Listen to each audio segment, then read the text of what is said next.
this kind of, there's like a Romeo and Juliet aspect to it, and I had never been involved in a love story of this scale, and to know that the ending is ultimately tragic and heartbreaking was something that really drew me in, because I have, some morbid fascination with mortality. So I was really drawn to it, and it sounded like something that was completely different and a huge challenge. So that's what got me into the whole deal.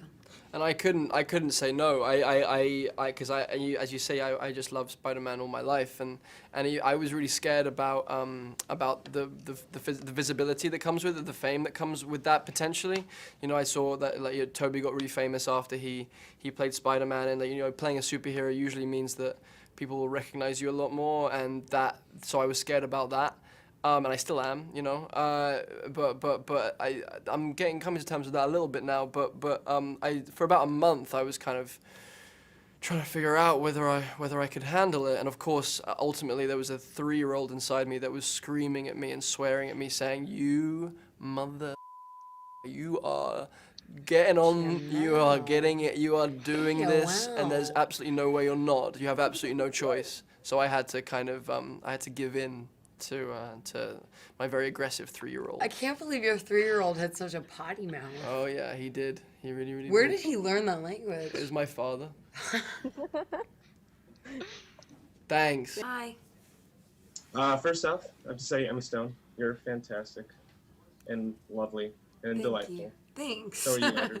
Wow, I believe you more about her than about me, but we'll move on. Yeah. Other people who work just as hard as me, who haven't had good fortune, and there is a lot to do with stars aligning and being on the right street corner at the right time with the right color hair and the right right size nose. You know what I mean? That there is something chaotic about it, and all you can do is for me anyway, to make sure you're on your path, whatever your path means, and you're satisfying yourself.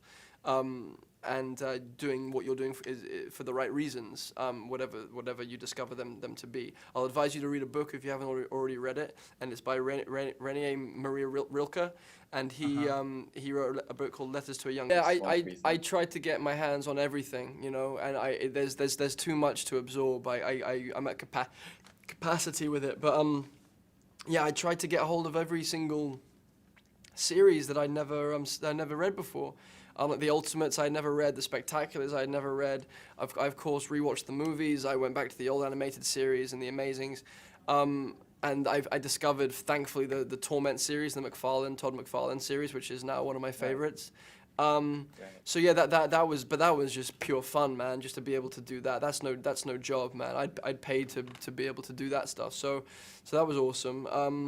And I did and I guess I went to Queens. I did some work in Queens. I hung out with some high school kids in Queens. That was really fun. Yeah, that was a lot of it. A lot of physical stuff, preparation that way for the, I had to work out a lot, which sucked, and it was no fun at all. I went into existential crises every day while I was lifting heavy weights above my head. I didn't understand what I was doing. And I worked with a great stunt team and learnt about parkour and trampolining and all that kind of stuff. It was pretty awesome. That's such a long answer. I like to. You want to give enough rope, It's the middle of the night. It's the middle of the night, man. He's up. I know, you're up. Guitar in the middle of the drinking Red Bulls. I didn't grow up on the Spider-Man comic book series. I had only seen the Sam Raimi trilogy, so obviously I had a lot to learn about Gwen Stacy, and I kind of fell in love with that whole story and all the tragic elements of that. Andrew gave me a great book called Death of the Stacys, and I looked back through old comics, and but I think my biggest responsibility, I think, was finding that balance between Peter and Gwen. I mean, I think that first love, and that, that's what's so great about Gwen in the comics, is not only, all of her elements as a character, which were fantastic, and she's Peter's intellectual equal, and there's a lot of great things to her and a lot of heroic qualities that she displays as well, but the fact that she's his first love, and she's his confidant, not necessarily his confidant in the comic books, but she's his confidant in the Right. movie, and I thought that was really special, and that was a different element than anything I had ever seen associated with Spider-Man before, obviously, because all I No, that's not true. Well, no, people do think I have too big eyebrows, but I'm like, well, what can I do about it? you could wax them. I have no interest in waxing them. Well then, quit complaining about it, Neanderthal.